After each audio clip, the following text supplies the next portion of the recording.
Alors, messieurs les académiciens, je dis messieurs parce que je vois que nos académiciennes traditionnelles ne sont pas là aujourd'hui.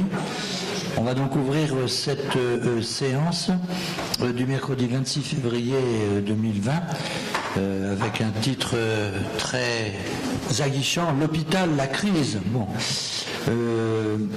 Bienvenue donc pour cette séance plénière. Et avant que de laisser la parole à notre secrétaire de séance qui va nous faire le résumé de la séance précédente, je laisse la parole à notre secrétaire général qui a quelques informations à vous donner. Alors pour cette semaine, une seule information, mais elle est de taille. Vous dire que les e-mémoires qui sont depuis plusieurs siècles les publications de l'Académie de chirurgie.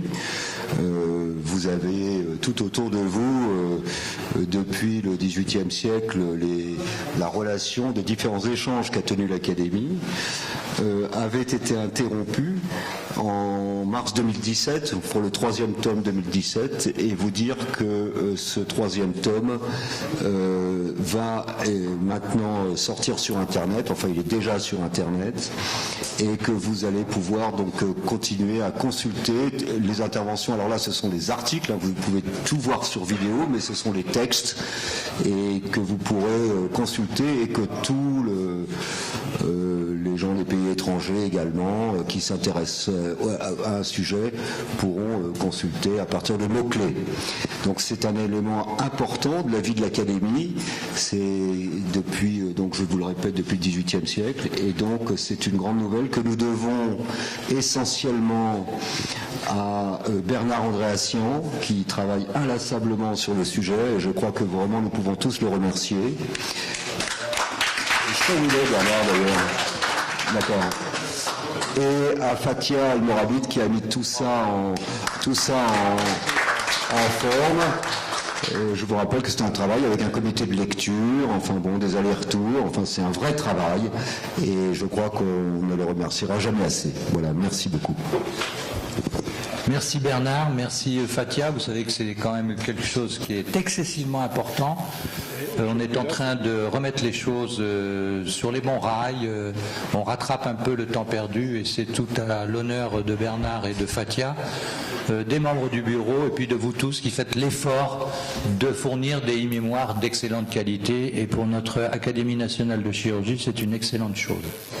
Voilà, je vais maintenant laisser la parole à notre secrétaire de séance, mon cher Jean-Claude. Merci, Monsieur le Président, Monsieur le Secrétaire, mes chers collègues.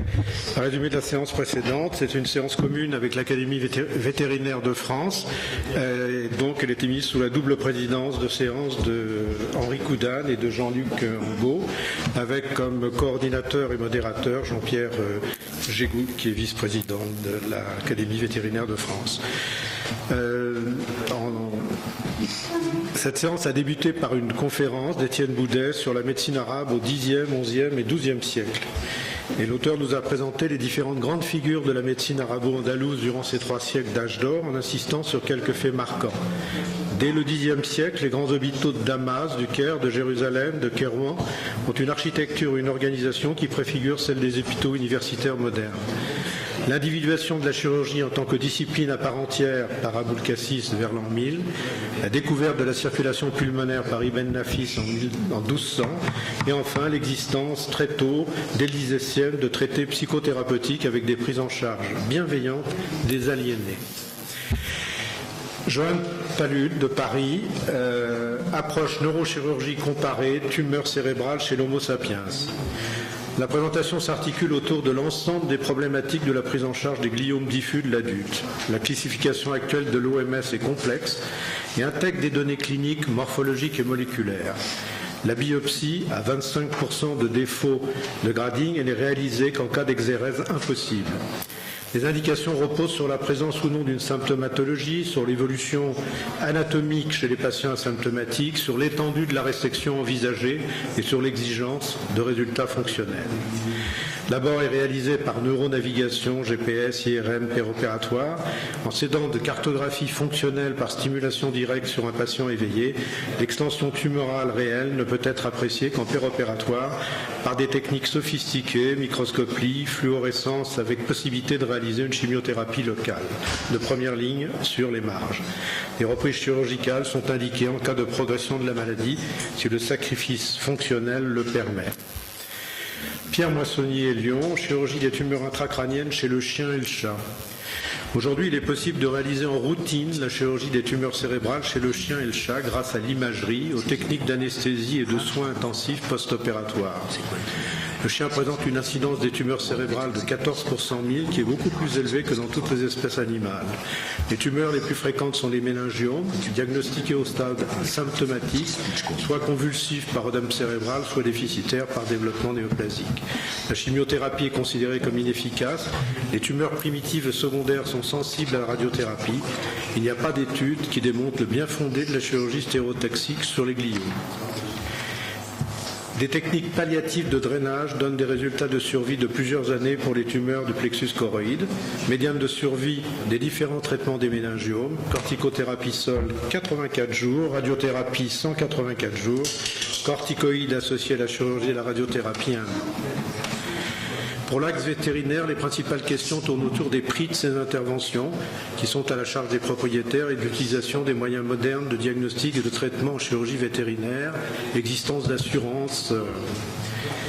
Pour Hubert Johannet, les vétérinaires sont-ils informés de l'existence de centres de référence et Moissonnier, la symptomatologie est floue chez le chien.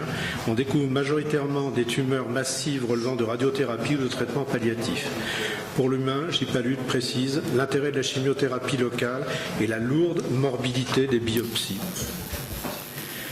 Jean-François Boursier, Nancy, utilisation de l'impression et de la modélisation 3D en médecine vétérinaire.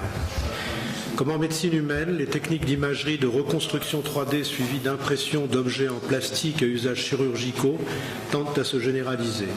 Cette technologie nécessite une chaîne d'opérations, acquisition en coupe TDM ou IRM, un post-traitement permettant des modélisations 3D et un transfert numérique vers une imprimante 3D.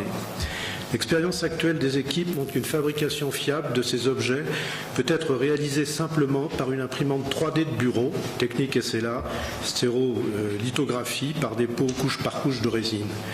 Ces objets ne sont pas impactés par le passage à l'autoclave et peuvent donc être utilisés en péropératoire. Ces techniques permettent une planification du geste opératoire avec des visualisations précises de l'anatomie, la création de guides de coupe, de cales pour la manipulation, le positionnement ou le façonnage des implants lors des interventions. Améliorant les résultats, l'utilisation de ces techniques peuvent être proposées aux propriétaires. Henri Coudane rappelle l'utilisation en chirurgie orthopédique humaine, prothèses, ostéotomie, les coupes sur mesure, le positionnement des implants. Réponse, pas de prothèse articulaire en chirurgie vétérinaire. Jean-Marc Heron souligne l'apport de l'instrumentation personnalisée. Michel Germain, devenir de l'implant avec cellules ostéoblastiques en bioimpression. Réponse, en tout cas des vétérinaires, ce procédé n'existe pas en pratique vétérinaire. Anne-Marie Vanel-Quimper, le contrôle de l'hygiène dans la production des aliments. L'hygiène des aliments est l'ensemble des conditions et des mesures nécessaires pour assurer la sécurité et la salubrité des aliments à toutes les étapes de la chaîne alimentaire. Rappel de l'impact des infections alimentaires en France. En 2018, 1,5 million de cas, 17 600 hospitalisations et 256 décès. Historiquement, ce contrôle a été attribué en 1904 aux vétérinaires pour la viande des abattoirs, puis a été étendu à toute la chaîne alimentaire. Le contrôle est assuré au sein de directions départementales. L'évolution des réglementations est retracée jusqu'au paquet hygiène de l'Union européenne en 2006. Démarche de l'amont vers l'aval, avec responsabilité première de l'exploitant qui doit réaliser une cartographie des risques et la traçabilité de sa production et la maîtrise des points critiques. Le contrôle officiel devient donc un contrôle de second niveau. Parallèlement sont menés de nombreux travaux d'innovation et de recherche, notamment sur la résistance aux antibiotiques, l'étude des biofilms, la mise au point de robotique et d'imagerie sur les chaînes de production. L'auteur conclut sur l'intérêt que représenterait le rapprochement des équipes de recherche en chirurgie humaine et vétérinaire, étant donné la proximité des problématiques dans un partenariat type One Health. Une demande est faite concernant la réglementation sur les lots contaminés, donc retrait des points de vente et de stockage avec aux distributeurs et au public, mise sous consigne, incinération. Pour la contamination de l'eau, réponse, le contrôle de l'eau dépend du ministère de la Santé. Hubert Joannet insiste sur le fait que les recherches vétérinaires devraient être croisées avec l'univers chirurgical, notre univers chirurgical. Jean-Yves Madec, diminution de l'antibiorésistance en médecine vétérinaire en France dans le cadre des politiques publiques des plans éco-antibio. L'antibiorésistance est un problème majeur classé au nombre des priorités de santé publique par l'OMS.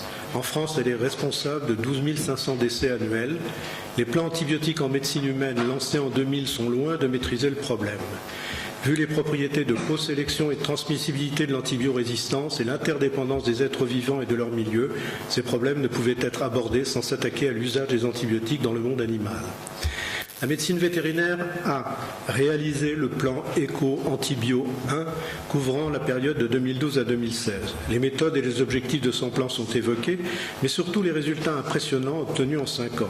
Une réduction de 37% de l'exposition des animaux à l'ensemble des antibiotiques et de 80% à ceux critiques pour l'homme, céphalosporine de dernière génération et fluoroquinolone. En 2016, un groupe de travail sur les enjeux et solutions face à l'antibiorésistance a fait adopter une feuille de route interministérielle s'inscrivant dans une vision intersectorielle, One Health, incluant, outre le secteur médical, humain et vétérinaire, les aspects environnementaux, l'eau et les sols, ainsi que l'étude du rôle des détergents et biocides pour lesquels les expertises sont menées par la Fondation pour la diversité et l'Agence de la sécurité sanitaire. Hubert Joannet félicite les vétérinaires pour ces travaux et ces résultats remarquables avec lesquels la médecine humaine est loin de rivaliser dans ses plans antibiotiques. Comment fait le vétérinaire pour faire face à un germe résistant, vu l'interdiction de l'utiliser? Pierre Moissonnier, l'autopsie vaut pour le troupeau, pour les animaux domestiques. En cas d'infection osseuse, on peut proposer l'amputation primaire, voire l'euthanasie en cas de risque de transmission à l'homme. Voilà. Merci, monsieur Jean-Claude. Y a-t-il des remarques ou des modifications à apporter à cet excellent rapport? Eh bien, nous considérons donc qu'il est définitivement adopté. Merci une nouvelle fois, Jean-Claude, d'assurer le secrétariat de séance de nos belles séances de l'Académie nationale de chirurgie.